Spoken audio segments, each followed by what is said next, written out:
Hello students, तो चलिए बात करते हैं मैट्रिसेस के बारे में। आगे टाइप ऑफ मैट्रिसेस हम बात कर रहे थे क्लासिफिकेशन के बारे में।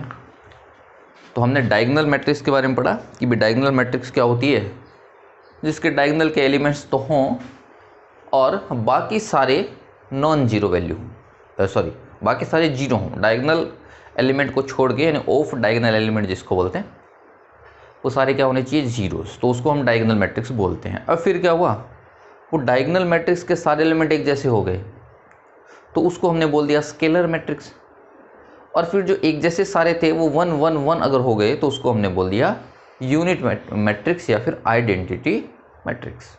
ये आइडेंटिटी बहुत ही इंपॉर्टेंट होती है, इसी से ये मतलब हर किसी क्वेश्चन में इन्वॉल्व तो होती ही है। उसके बाद हमने बताया कि भाई अगर डायगोनल मैट्रिक्स की बात करूं तो कितने मिनिमम जीरो कितने आपको रखने पड़ेंगे। तो आप बोलोगे कि सर n² टोटल होते हैं, उनमें से -n कर दिया डायगोनल वाले एलिमेंट, तो n² - n जो है उतने जीरो तो होने ही चाहिए। इसके अलावा डायगोनल में एक आधा जीरो आ जाएगा तो कोई टेंशन नहीं है, वो तो चलेगा।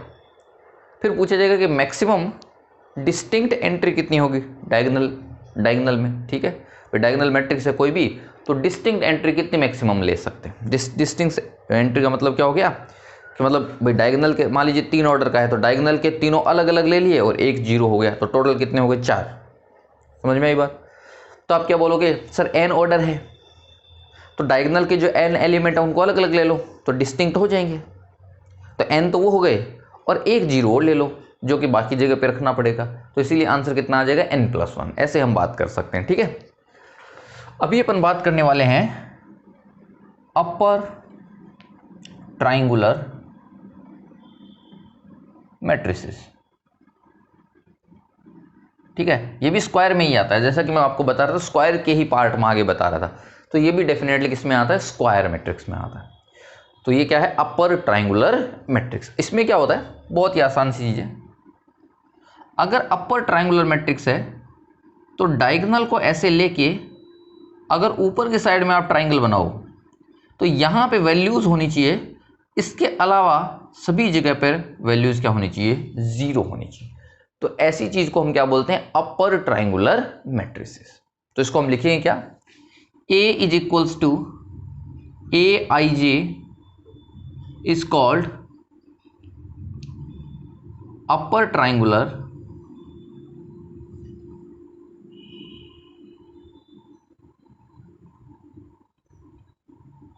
मैट्रिक्स if Aij = 0, मतलब एलिमेंट जीरो होने चाहिए।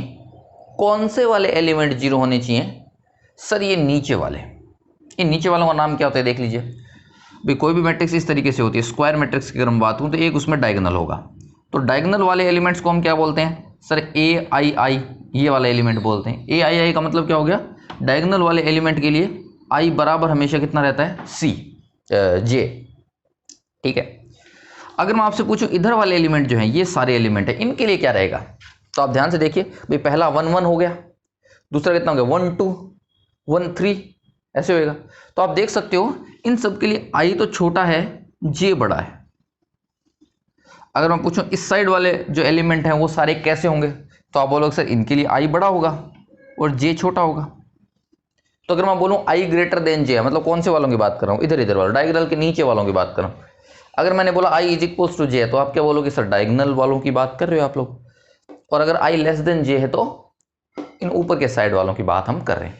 तो यहाँ पे जीरो कौन से होने चाहिए, नीचे वाले, और नीचे वालों को क्या बोलते हैं, i > j। तो मैं क्या बोलूंगा, Aij का वैल्यू जीरो होना चाहिए फॉर ऑल i > j। तो ऐसे मैट्रिक्स को हम क्या बोलते हैं, अपर ट्राइंगुलर मैट्रिक्स। क्लियर है, चलिए आगे बढ़ते हैं। दूसरा हो गया अपना अपर ट्राइंगुलर के बाद क्या आएगा, लोअर ट्राइंगुलर। तो बात करते हैं लोअर ट्राइंगुलर मैट्रिसेस। ठीक है, क्या होती है लोअर ट्राइंगुलर में, वही बात, इसका उल्टा हो जाएगा। इस बार क्या होगा, इस बार डायगोनल के इस ऐसे ऊपर की साइड में जीरो आ जाएंगे और नीचे की साइड में क्या हो जाएगा, अलग से ट्राइंगल जैसा कुछ बन जाएगा। ये ट्राइंगल जैसा बनेगा, आप जानते हैं। यहाँ पे एंट्रीज होंगी, नॉन जीरो एंट्रीज यहाँ पे होनी चाहिए, कम से कम एक तो होनी ही चाहिए। तो ऐसे को हम क्या बोलेंगे, अपर ट्राइंगुलर मैट्रिक्स। तो क्या बोलूंगा, ए आई जे। अच्छा आप ध्यान से देखिए, ये स्क्वायर मैट्रिक्स होना बहुत जरूरी है। तो ये होगी lower triangular if a i j is equals to 0 for all i less than j. तो जब भी i लेस देन जे होगा, मतलब इधर वाले होंगे डायगोनल से ऊपर वाले, तो उस टाइम पे ए आई जे की वैल्यू 0 होनी चाहिए। ऐसी मैट्रिसेस को हम क्या बोलते हैं, लोअर ट्राइंगुलर मैट्रिसेस। तो ये बात शायद आपको समझ में आ गई होगी, बहुत ही आसान सी बात थी। तो चलिए आगे बात करते हैं अगला अपना पॉइंट। अब क्वेश्चन हमसे क्या पूछा गया कि आप लोग बताइए, आपने जो अपर ट्राइंगुलर और लोअर ट्राइंगुलर मैट्रिक्स बताई है, एक के लिए बात कर लेते हैं, दूसरे के लिए अपने आप समझ जाओगे। तो अगर आपसे मैं पूछूं, बताओ कितने जीरो आपको रखने पड़ेंगे, मिनिमम कितने जीरो रखने पड़ेंगे। अगर आपसे कोई पूछे find minimum number of zeros, minimum number of zeros in upper या लोअर ट्राइंगुलर मैट्रिक्स, तो आप क्या बोलोगे सर। अगर अपर ट्राइंगुलर मैट्रिक्स है तो ये डायगोनल की एंट्रीज हो गई, ये तो पक्के जीरो होने, इधर वाले जितने भी हैं ये सारे के सारे क्या होने चाहिए, जीरो। ये तो पक्की बात हो गई। मिनिमम पूछा है तो हम क्या बोलेंगे, सर इन्हीं को जीरो कर देते हैं, बाकी किसी को जीरो नहीं रखेंगे, तो जीरो एक्स्ट्रा नहीं आएगा, कम से कम जितना जीरो आना चाहिए उतना ही आएगा। ठीक है, चलिए बात करते हैं। अब ऑर्डर कितना था, एन ऑर्डर। एन ऑर्डर का मतलब है कि इधर टोटल जो ये एंट्री आएंगी वो कितनी आएंगी, एन स्क्वायर टोटल एंट्रीज आएंगी। ठीक है, अब उन एन स्क्वायर में से अगर मैं डायगोनल के हटा दूं, मतलब एन स्क्वायर में से मैं अगर एन घटा दूं, इसका मतलब कौन सी एंट्री बच गई। आप बोलोगे सर अगर आपने एन स्क्वायर में से एन यानी डायगोनल हटा दिया है तो ये और ये दोनों बच गए। टोटल कौन कौन सी एंट्री बची है, ये इधर वाली और इधर वाली, डायगोनल के अलावा वाले, ऑफ डायगोनल एंट्रीज इतनी हो गई। क्योंकि हम जानते हैं कि भाई इधर जितनी है उतनी इधर होगी, तो मैंने क्या किया, इसको 2 से डिवाइड कर दिया। अब 2 से डिवाइड किया तो कौन सी मिल गई आपको, ये वाली या फिर ये वाली, दोनों में से कोई भी बोल सकते हैं। तो आप क्या बोलोगे, ये सब तो जीरो होनी चाहिए। तो मैंने कहा भाई इतनी तो जीरो होनी ही चाहिए। जैसे फॉर एग्जांपल अगर 3/3 का मैट्रिक्स होता तो 3/3 की अगर मैट्रिक्स है तो उसमें 1 2 3 3 जीरो मिनिमम होने ही पड़ेंगे। मैक्सिमम नहीं पूछा गया, क्यों, मैक्सिमम तो आप बोलोगे सर इधर भी डाल दो जीरो, उसमें क्या है, इधर भी जीरो डाल दो। जैसे कि मैं पूछूं कि डायगोनल मैट्रिक्स कैसी होती है, तो आप बोलोगे सर डायगोनल मैट्रिक्स तो लोअर ट्रायंगुलर भी हो सकती है, अपर ट्रायंगुलर भी हो सकती है, उसमें क्या है, क्योंकि डायगोनल के ऊपर की साइड में भी जीरो है तो वो लोअर ट्रायंगुलर हो गई, नीचे की साइड में जीरो है तो वो अपर ट्रायंगुलर हो गई। ठीक है, तो अब मैंने पूछा कि कितने जीरोज मिनिमम होने पड़ेंगे, आप बोलोगे n² - n/2 होने पड़ेंगे। ठीक है, दूसरा क्वेश्चन पूछा मैंने, मैक्सिमम डिस्टिंक्ट एंट्रीज। ठीक है,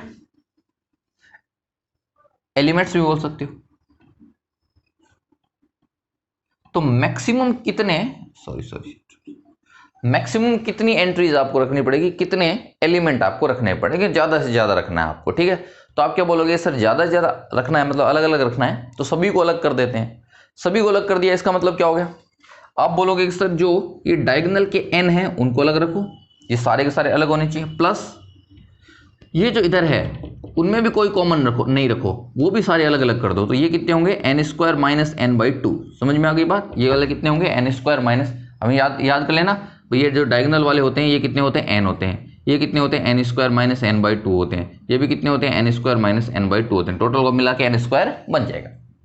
तो मैंने कहा कि ये n अलग अलग हो जाएं, फिर ये इतने अलग अलग हो जाएं, और प्लस ये क्योंकि ये तो एक जैसे होंगे सारे के सारे, तो उनको मैंने एक बना दिया, एक मतलब जीरो होगा तो एक एक्स्ट्रा में जीरो, और कहीं मैंने जीरो नहीं डाला है, तो ये अलग हो जाएगा। ठीक है, तो यहाँ से कितना मिल जाएगा आपको, 2n में से एक n गया n, तो n + n² / 2 और +1, तो ये हो जाएगा आपके पास डिस्टिंक्ट एंट्रीज, इतनी डिस्टिंक्ट एंट्रीज एक लोअर या अपर ट्रायंगुलर में हो सकती हैं। ठीक है, तो शायद ऐसे क्वेश्चन आपको समझ में आए होंगे। कुछ भी नहीं है, एन अगर हमको पता होगा तो ये सारे क्वेश्चन हम कर सकते हैं कि कितने ज़्यादा से ज़्यादा जीरो ले सकते हो, सॉरी कितने मिनिमम जीरो ले सकते हो, कितनी मैक्सिमम एंट्रीज आप रख सकते हो, सारे क्वेश्चंस आराम से सोल्व कर सकते हो। समझ में आई बात? चलिए आगे बढ़ते हैं। अगला जो अपना पॉइंट है वो है अलजेब्रा ऑफ मैट्रिसेस। तो अभी अपन आपको सिखाने वाले हैं कैसे मैट्रिक्स को ऐड करते हैं, माइनस करते हैं या फिर मल्टीप्लाई करते हैं। तो सबसे पहली बात एडिशन के ऊपर हम जाते हैं। पहली बात, ठीक है, if two matrices A and B, two matrices A and B have same order, then they are said to be conformable to addition.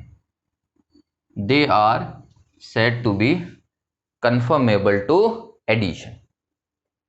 मतलब क्या कहना चाहता है कि अगर दो मैट्रिक्स का ऑर्डर सेम है तो ही वो एडिशन का प्रोसेस कर सकती हैं। अगर ऑर्डर सेम नहीं है तो एडिशन वाला प्रोसेस उसमें नहीं होगा। बात समझ में आ गई? जैसे कि एक मैट्रिक्स आपके पास है कुछ इस तरीके से, ठीक है, A1 A2 A3 B1 B2 B3 C1 C2 C3 और एक दूसरी मैट्रिक्स है B। अब वो अगर एडिशन के साथ इसके साथ मतलब एडिशन करना है तो उसका ऑर्डर भी इतना ही होना। ये 3/3 की है तो उसको भी कितना होना पड़ेगा? 3/3 की मैट्रिक्स होना। तो मैं इसको बोलता हूँ x1 x2 x3 y1 y2 y3 z1 z2 z3। तो ये दोनों मैट्रिसेस क्या कंफर्मेबल टू एडिशन है क्या? तो आप बोलोगे बिल्कुल, इनका ऑर्डर सेम है इसलिए इनको ऐड हम कर सकते हैं। अब ऐड करते कैसे हैं? A plus B is equals to, एक मैट्रिक्स आएगी जिसका ऑर्डर भी वापस से सेम ही रहेगा, उसका ऑर्डर भी कितना रहेगा? सेम रहेगा। अगर पहली का ऑर्डर m क्रॉस n है, दूसरी का ऑर्डर भी m क्रॉस n है, तो आपको जो आंसर आएगा उसका ऑर्डर भी m क्रॉस n ही होगा और उसकी हर एक करस्पॉन्डिंग एलिमेंट ऐड हो जाएंगे। A1 plus x1 A2 plus x2 A3 plus x3 B1 plus y1 B2 plus y2 B3 plus y3, फिर आ जाएगा C1 plus z1 C2 plus z2 C3 plus z3। तो आप देख सकते हो डिटर्मिनेंट से कितना अलग है। डिटर्मिनेंट्स को ऐड करने के लिए हमको क्या करना पड़ता था कि सर कोई भी दो जो रो या कॉलम है वो सेम होनी चाहिए और तीसरा कॉलम या रो अलग होना चाहिए। तो दोनों सेम है उनको तो सेम ही रखेंगे और तीसरे वाले को हम ऐड कर देते हैं। ये हम डिटर्मिनेंट में काम करते थे। बट मैट्रिक्स में क्या करना पड़ेगा आपको? अगर दोनों का ऑर्डर सेम है तो ही हम मैट्रिक्स को ऐड कर पाएंगे और ऐड करते टाइम क्या करना पड़ेगा? हर एक करस्पॉन्डिंग एलिमेंट को आपको ऐड करना पड़ेगा। ठीक है, समझ में आई बात? तो इसी को अगर आप मैथमेटिकल लैंग्वेज में लिखना चाहते हो तो कैसे लिखोगे? सर एक A है AIJ M क्रॉस N, एक मैट्रिक्स है। एक दूसरी मैट्रिक्स है B AIJ M cross N। तो सॉरी ये नहीं, यहाँ पे B कर देता हूँ BIJ, ठीक है। तो A प्लस B जो मैट्रिक्स होगी, A प्लस B जो मैट्रिक्स होगी वो कुछ इस तरीके से होगी CIJ और उसका ऑर्डर भी कितना होगा? M क्रॉस N का ही ऑर्डर होगा। साथ ही में इन तीनों चीज़ों से हम क्या बोलेंगे कि सर CIJ का वैल्यू होगा AIJ प्लस BIJ। तो जो भी करस्पॉन्डिंग एलिमेंट आपको चाहिए, जैसे कि इसका ये वाला एलिमेंट चाहिए C21 चाहिए, तो आप क्या करोगे? A21 और B21 इन दोनों को जोड़ के फिर आपको बताना पड़ेगा। कोई नई बात नहीं है, शायद आप समझ गए होंगे। ठीक है, कंफर्मेबल टू एडिशन कब होती हैं? जब उनका ऑर्डर सेम हो। अच्छा, एडिशन में ही माइनस छुपा होता है तो आपको टेंशन लेने की जरूरत नहीं है। ठीक है, आगे बढ़ते हैं। ठीक है, दूसरी चीज क्या है? प्रॉपर्टी क्या है? अगर मैं प्रॉपर्टी की बात करूं तो आप क्या बोलोगे सर? ए प्लस बी हमेशा होगा बी प्लस ए। ए प्लस बी किसके इक्वल होगा? बी प्लस, मतलब आप ए प्लस बी करोगे बी प्लस बी ए, उससे कोई फर्क नहीं पड़ेगा। इसको कौन सी प्रॉपर्टी बोलते हैं? Commutative property.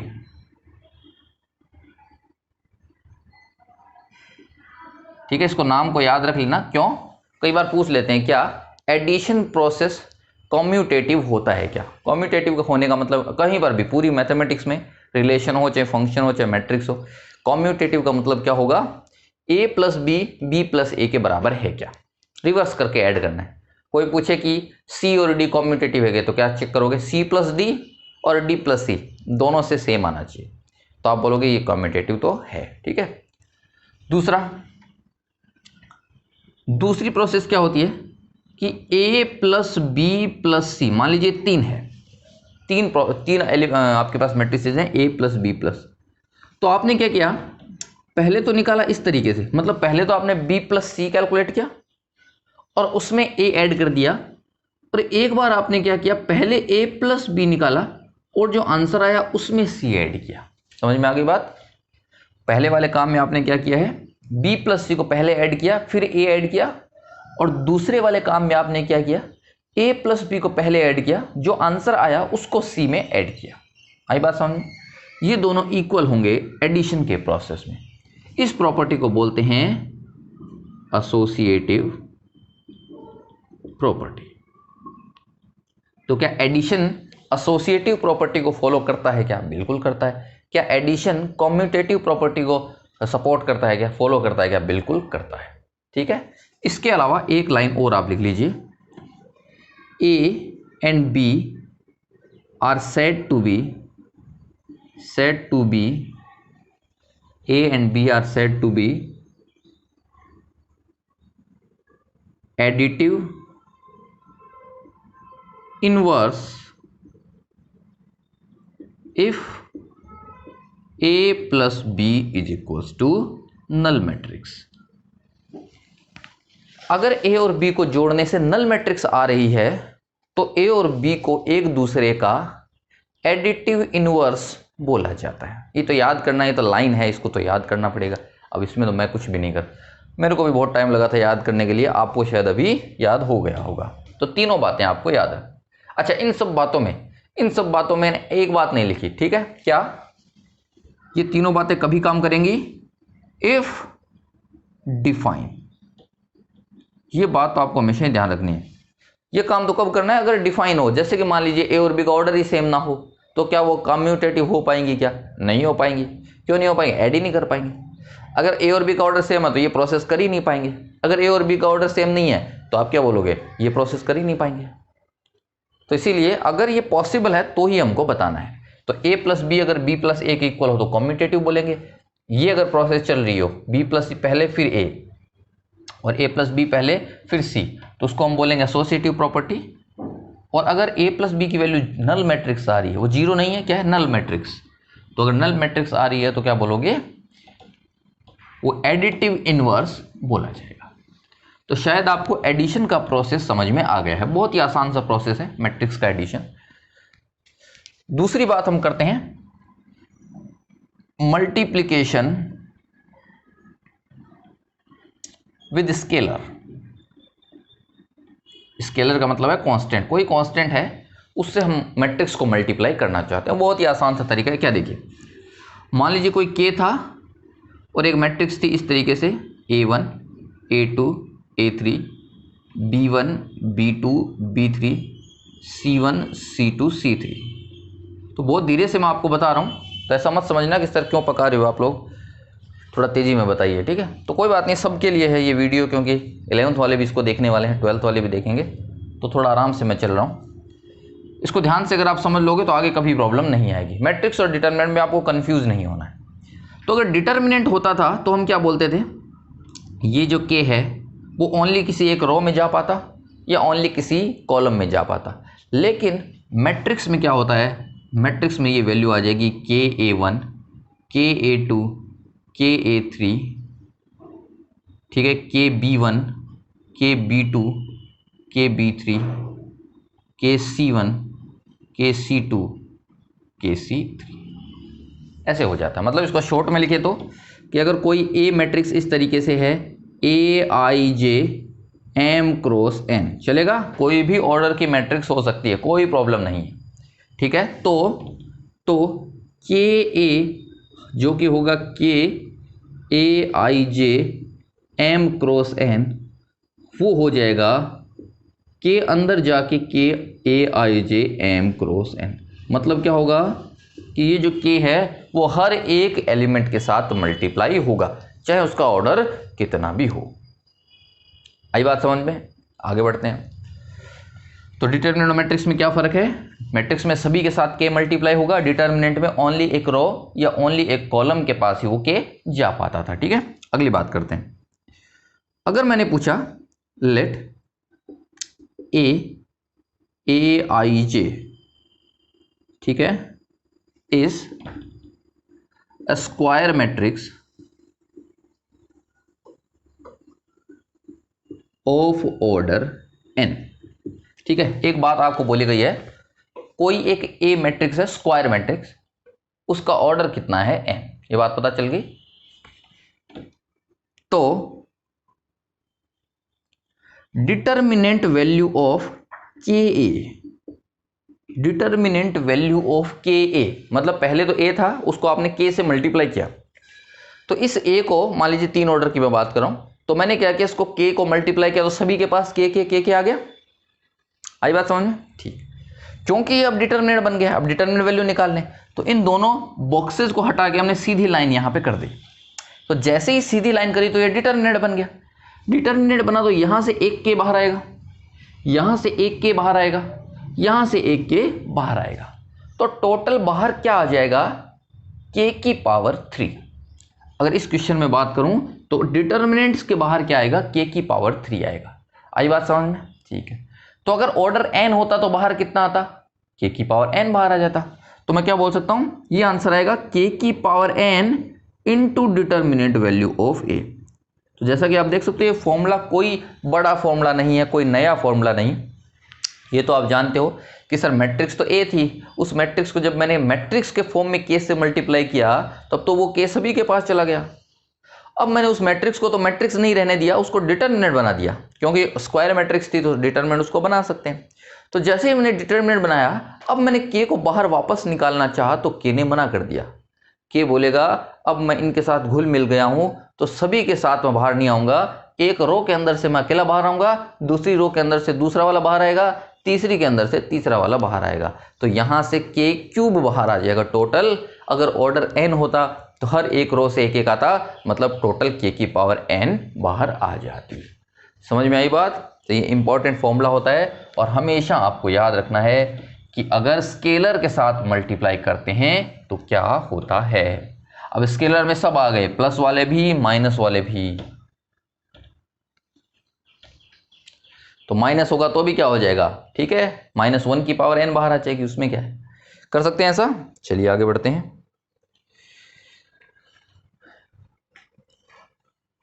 इसके बाद सबसे पहले एक दो फॉर्मूले और हैं कि अगर आपसे कोई पूछे मैट्रिक्स A में से मैट्रिक्स A घटा दिया तो आंसर हमेशा क्या आएगा, नल मैट्रिक्स, जीरो नहीं आएगा, इसका नाम क्या होता है, नल मैट्रिक्स।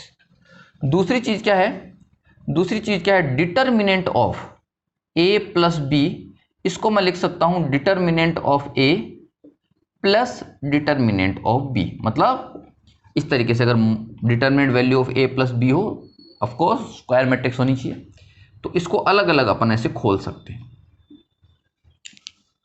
ठीक है। दूसरी चीज, अगर आपको पूछा जाए कि trace of A plus B, दो स्क्वायर मैट्रिक्स है मान लीजिए, उनको जोड़ने के बाद जो ट्रेस आएगा वो हमेशा trace of A plus trace of B के बराबर होगा। मतलब दोनों बातें याद रखनी है कि डिटर्मिनेंट वैल्यू जो होती है वो भी प्लस में खुल जाती हैं और ट्रेस वैल्यू होती है वो भी प्लस में खुल जाती हैं। इस तरीके से अगर आपसे कोई पूछा जाए डिटर्मिनेंट वैल्यू ऑफ, या डिटर्मिनेंट मैंने जानबूझ के लिखा है ताकि इसको आप वो वाला मोड ना समझ लो, तो इस तरीके से वो A1 A2 A3 इस तरीके से प्लस करके AN तक हो, तो आप इसको डेफिनेटली क्या लिख सकते हो, डिटर्मिनेंट वैल्यू ऑफ A1 फिर determinant value of A2 plus and so on determinant value of AN।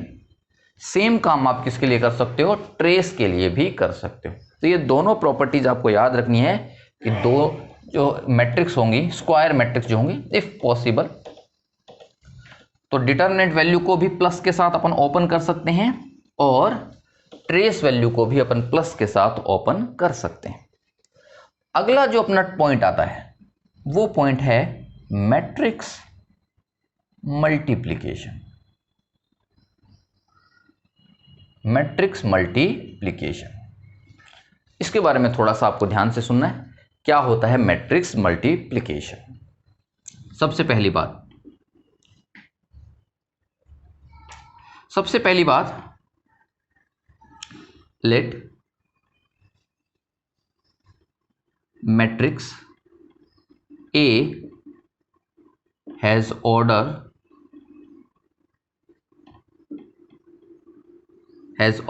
m cross n and matrix B has order p cross q। तो दो मैट्रिक्स है, एक का ऑर्डर है m क्रॉस n, दूसरी matrix का order है p क्रॉस q। ठीक है, multiply of A and B। ठीक है, या फिर मैं ऐसे बोल सकता हूं these two matrices are said to be conformable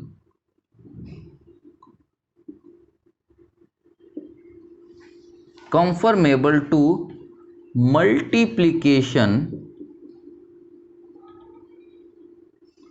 if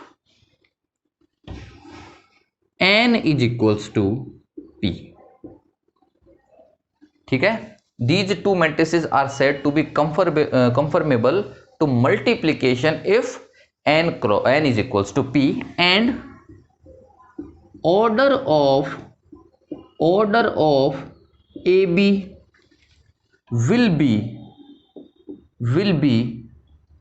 m cross q। Order of AB will be m cross q। क्या होता है ध्यान से देखिए, मान लीजिए एक कोई A मैट्रिक्स है Aij m क्रॉस n, कोई एक दूसरी B मैट्रिक्स है Bij p क्रॉस q। तो AB प्रोसेस तभी हो सकता है, AB प्रोसेस का मतलब है A और B को मल्टीप्लाई आप तभी कर सकते हो जब N और P दोनों हो इक्वल। तो पहली कंडीशन क्या है, N is equals to P। ये जो यहां पे देख रहे हो ये चीज और ये चीज दोनों सेम होनी चाहिए, दोनों सेम हो गई, इनको काट दो। इनको जब कट करेंगे तो बचा क्या, M और Q। इनको कट करेंगे तो बचा क्या, M और Q। तो जो Cij मैट्रिक्स आएगी उसका ऑर्डर कितना होगा, m क्रॉस q का। तो पहली कंडीशन क्या है, n और p इक्वल होना चाहिए। अगर ये दोनों इक्वल हैं तो कोई प्रॉब्लम नहीं है, मल्टीप्लाई हम कर पाएंगे। पहली बात समझ में आ गई। अब मल्टीप्लाई करने के बाद में जो नई मैट्रिक्स बनेगी वो उसका ऑर्डर क्या होगा, ये जो दोनों बचे हुए हैं m और इसी ऑर्डर का मतलब है पहले m को लिखना पड़ेगा फिर q को लिखना पड़ेगा। तो अगर मैं आपसे पूछूं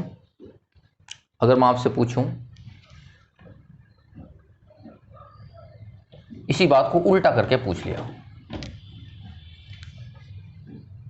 इसी बात को मैंने लिखा for BA to be defined, उल्टा पूछे, अब की बार ए बी नहीं पूछा, मैंने क्या पूछा, बी ए कब डिफाइन होगा। तो आप क्या बोलोगे, सर आप क्या पूछना चाहते हो, बी ए पूछना चाहते हो। तो मैंने बोला बी का ऑर्डर क्या है, तो सर बी का ऑर्डर तो है पी क्रॉस क्यू, ठीक है। ए का ऑर्डर क्या है, सर ए का ऑर्डर तो है एम क्रॉस एन। तो बस इन दोनों को, ये दोनों एक जैसा होना चाहिए। तो आप क्या बोलोगे, B A to be define, ठीक है, Q should be equals to M। Q किसके बराबर होना चाहिए, M के। बीच वाले दोनों हमेशा बराबर होने चाहिए। और BA जो मान लीजिए DIJ एक मैट्रिक्स आएगी, उसका ऑर्डर कितना होगा, तो आप क्या बोलोगे, इन दोनों को तो, ये दोनों तो इक्वल हो गए, तो बचे कौन, P और N। तो इसीलिए आंसर आएगा P क्रॉस N। बात समझ में आ गई होगी शायद आपको। तो इसका मतलब क्या मैं ये बोल सकता हूं, क्या इसका मतलब क्या बोल सकता हूं, in general A B not equals to B A. क्या ये बोल सकता हूं, क्या बिल्कुल बोल सकता हूं। सर जरूरी नहीं है उनका ऑर्डर ही सेम आए, हो सकता है उनका ऑर्डर लगा जाए। हाँ, इन जनरल मैंने इसलिए लगाया, ऐसी कई मैट्रिसेस होती हैं जिनमें B A is equals to A B हो जाता है। बात समझ में आ गई होगी आपको, ठीक है। चलिए एक दो एग्जाम्पल अगर मैं आपसे पूछूं, ठीक है। तो मैंने क्वेश्चन नंबर 1 पूछा कि सर एक ए मैट्रिक्स है ए आई जे, ऑर्डर है 7 क्रॉस 8 का, ठीक है। एक बी मैट्रिसेस है जो है बी आई जे, ठीक है, ऑर्डर है कुछ 3 क्रॉस 5 का। तो क्या ए बी पॉसिबल है, क्या ए बी पॉसिबल है क्या। तो आप क्या बोलोगे, सर ए और बी करना है, यहाँ पे 8 है, यहाँ पे 8 है, क्या खत्म, ए बी पॉसिबल नहीं है, ठीक है। क्या बी ए पॉसिबल है क्या, तो बी ए आपको देखना है, तो बी को पहले लिख दो यानी 3 क्रॉस 5, ठीक है, ये बी हो गया। फिर ए को लिख दो, ए यानी 7 क्रॉस 8। क्या पॉसिबल है क्या, नहीं। तो इसका मतलब बी ए बी नहीं आएगा। समझ में आ गई बात, पहला क्वेश्चन समझ में आ गया, ठीक है।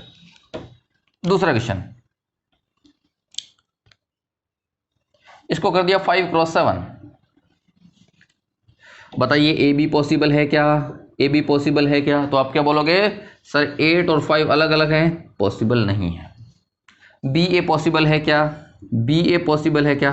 तो सर बी कितना है, बी कितना है इस बार 5 क्रॉस 7, ए कितना है 7 क्रॉस, दोनों इक्वल हो गए, बिल्कुल सर पॉसिबल है, पॉसिबल है। और बी ए जो आएगी, वो जो बी ए आएगा उसका ऑर्डर क्या होगा, सर उसका ऑर्डर होगा 5 क्रॉस 8 का। ये 5 जो बच गया वो 8 जो बच गया वो। आई बात समझ में। तीसरा क्वेश्चन लेते हैं। मान लीजिए ए एक मैट्रिक्स है ए आई जे, ठीक है, 5 क्रॉस 7, और बी एक मैट्रिक्स है, ठीक है, बी आई जे, ऑर्डर है 7 क्रॉस 5, ठीक है। सोचिए सोचिए, क्या ए बी और ए बी पॉसिबल होगा क्या। तो अगर मैंने आपसे पूछा बताइए ए बी पॉसिबल होगा क्या, तो आप क्या बोलोगे, सर बिल्कुल पॉसिबल होगा। ये कितना है 5 7, ये कितना है 7 5, मतलब 7 से 7 कट जाएगा, बिल्कुल कट जाएगा। तो ये जो ए बी आएगा सी आई जे, उसका ऑर्डर कितना होगा, सर 5 क्रॉस 5 का ऑर्डर होगा, स्क्वायर बन जाएगी ये तो। चलिए कोई बात नहीं। अगर मैंने पूछा बी ए पॉसिबल है क्या, तो आप क्या बोलोगे, सर बी ए को उल्टा करके देख लेते हैं। बी क्या है 7 क्रॉस 5, सर ए क्या है 5 क्रॉस 7, तो ये दोनों तो कट गए, बिल्कुल सर पॉसिबल है, दोनों इक्वल हैं, मतलब ये पॉसिबल है। तो बचा क्या, जो डी आई जे बचेगी, वो मैट्रिक्स का ऑर्डर क्या होगा, 7 क्रॉस 7 का ऑर्डर होगा। आई बात समझ में। तो चलिए आगे की बात अपन अगली क्लास में करेंगे। अभी के लिए मैं आपसे क्वेश्चन पूछता हूं, ठीक है। क्वेश्चन क्या है आज का, ठीक है, find the condition for which, ठीक है। फाइंड द कंडीशन का मतलब है आपको ऑर्डर बताना है ए और बी का, for which A B and B A both should be define, या for which A B and both define, only define, इतना कर दीजिए काफी रहेगा, ठीक है। तो आपको क्या बताना है कि कंडीशन बतानी है ए और बी क्या ऑर्डर होने चाहिए जिससे कि ए बी और बी दोनों डिफाइन हो, ठीक है। ये आपका आज का क्वेश्चन ऑफ द डे रहेगा। क्लियर है।